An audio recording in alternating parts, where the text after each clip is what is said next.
শয়ন একাদশীর ব্রত কথা। মহারাজ যুধিষ্ঠির বললেন, হে কৃষ্ণ, আষাঢ় মাসের শুক্লপক্ষের একাদশীর নাম কি? এর মহিমাই বা কি? তা আমাকে কৃপা করে বলুন। শ্রীকৃষ্ণ বললেন, ব্রহ্মা এই একাদশী সম্পর্কে দেবর্ষি নারদকে যা বলেছিলেন, আমি সেই আশ্চর্যজনক কথা আপনাকে বলছি।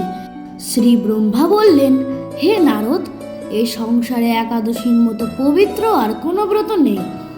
সকল পাপ বিনাশের জন্য এই বিষ্ণুব্রত পালন করা একান্ত আবশ্যক। যে ব্যক্তি এই প্রকার পবিত্র পাপনাশক এবং সকল অভীষ্ট প্রদাতা একাদশী ব্রত না করে, তাকে নরকগামী হতে হয়। আষাঢ়ের শুক্লপক্ষের এই একাদশী শয়নী নামে বিখ্যাত। শ্রী ভগবান ঋষিকেশের জন্য এই ব্রত পালন করতে হয়। এই ব্রতের সম্বন্ধে এক মঙ্গলময় পৌরাণিক কাহিনী আছে, আমি এখন তা বলছি। বহু বছর পূর্বে সূর্যবংশে মান্ধাতা নামে একজন রাজর্ষি ছিলেন।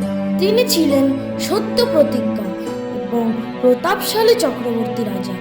প্রজাদের তিনি নিজের সন্তানের মতো প্রতিপালন করতেন। সেই রাজ্যে কোনো রকম দুঃখ, রোগ, ব্যাধি, দুর্ভিক্ষ, আতঙ্ক, খাদ্যাভাব অথবা কোনো অন্যায় আচরণ ছিল না। এইভাবে বহুদিন অতিবাহিত হলো।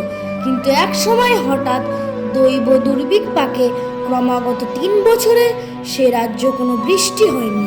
দুর্ভিক্ষের ফলে সেখানে দেবতাদের উদ্দেশ্যে দানমন্ত্রের সাহা, সোধা ইত্যাদি শব্দ বন্ধ হয়ে গেল। এমনকি বেদ পাঠও ক্রমশ বন্ধ হলো। তখন প্রজারা রাজার কাছে এসে বলতে লাগলো, মহারাজ, দয়া করে আমাদের কথা শুনুন। শাস্ত্রে জলকে নার বলা হয়। সেই জল ভগবানের অয়ন অর্থাৎ নিবাস। তাই ভগবানের এক নাম নারায়ণ। মেঘরূপে ভগবান বিষ্ণু সর্বত্রে বাড়ি বর্ষণ করেন। সেই বৃষ্টি থেকে অন্ন এবং অন্ন খেয়ে প্রজাগণ জীবন ধারণ করেন। এখন সেই অন্নের অভাবে প্রজারা ক্ষয়প্রাপ্ত হচ্ছে।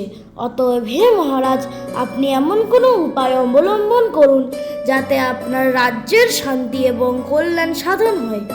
রাজা মান্ধাতা বললেন, তোমরা ঠিকই বলছো। অন্ন থেকে প্রজারা উদ্ভব, অন্ন থেকেই প্রজারা পালন। তাই অন্নের অভাবে প্রজারা বিনষ্ট হয়, আবার রাজার দোষেও রাজ্য নষ্ট হয়। আমি নিজের বুদ্ধিতে আমার নিজের কোনো দোষ খুঁজে পাচ্ছি না। তবুও প্রজাদের কল্যাণের জন্য আমি আপ্রাণ চেষ্টা করব। তারপর রাজা ব্রহ্মাকে প্রণাম করে সৈন্যসহ বনে গমন করলেন। সেখানে প্রধান প্রধান ঋষিদের আশ্রমে ভ্রমণ করলেন। এভাবে একদিন তিনি ব্রহ্মার পুত্র মহাতেজস্বী অঙ্গিরা ঋষির সাক্ষাৎ লাভ করলেন। তাকে দর্শন মাত্রই রাজা মহানন্দে ঋষির চরণ বন্দনা করলেন। মুনিবর তাকে আশীর্বাদ ও কুশল প্রশ্ন জিজ্ঞাসা করলেন। রাজা তখন তার বনে আগমনের কারণ সবিস্তারে ঋষির কাছে জানালেন। ঋষি অঙ্গিরা কিছু সময় ধ্যানস্থ থাকার পর বলতে লাগলেন, হে রাজন, এটি সত্য যুগ। এই যুগে সকল লোক বেদপরায়ণ এবং ব্রাহ্মণ ছাড়া অন্য কেউ তপস্যা করে না। এই নিয়ম থাকা সত্ত্বেও এক শূদ্র এই রাজ্যে তপস্যা করছে। তার এই অকার্যের জন্যই রাজার এই দুর্দশা। তাই তাকে হত্যা করলে সকল দোষ দূর হবে। এই নিয়ম থাকা সত্ত্বেও এক শূদ্র এ রাজ্যে তপস্যা করছে। তার এই অকার্যের জন্যই রাজ্যের এই দুর্দশা। তাই তাকে হত্যা করলেই সকল দোষ দূর হবে। রাজা বললেন, হে মুনিবর, তপস্যাকারী নিরপরাধ ব্যক্তিকে আমি কিভাবে বধ করব? আমার পক্ষে সহজসাধ্য অন্য কোনো উপায় থাকলে আপনি তা দয়া করে আমাকে বলুন। তদুত্তরে মহর্ষি অঙ্গিরা বললেন, আপনি আষাঢ় মাসের শুক্লপক্ষের শয়নী নামে প্রসিদ্ধ একাদশী ব্রত পালন করুন। এই ব্রতের প্রভাবে নিশ্চয়ই রাজ্যে বৃষ্টি হবে। এই একাদশী সর্বসিদ্ধিদাত্রী এবং সর্ব উপদ্রব নাশকারিণী। হে রাজন, প্রজা ও পরিবারবর্গ সহ আপনি এই ব্রত পালন করুন।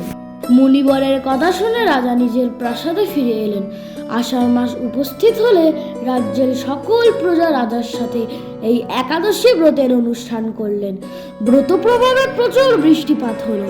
কিছুকালের মধ্যেই অন্নভাব দূর হয়ে ভগবান ঋষিকেশের কৃপায় প্রজাগণ সুখী হলো। এ কারণে সুখ ও মুক্তি প্রদানকারী এই উত্তম ব্রত পালন করা সকলেরই অবশ্য কর্তব্য। ভবিষ্যৎ পুরাণে যুধিষ্ঠির শ্রীকৃষ্ণ তথা নারদ ব্রহ্ম সংবাদ রূপে একাদশীর এই মাহাত্ম্য বর্ণিত হয়েছে। পালনের সময় পশ্চিমবঙ্গ সকাল 5টা 5 থেকে 9টা 30 পর্যন্ত, বাংলাদেশ সকাল 5টা 31 থেকে 9টা 46 পর্যন্ত। রাধে রাধে।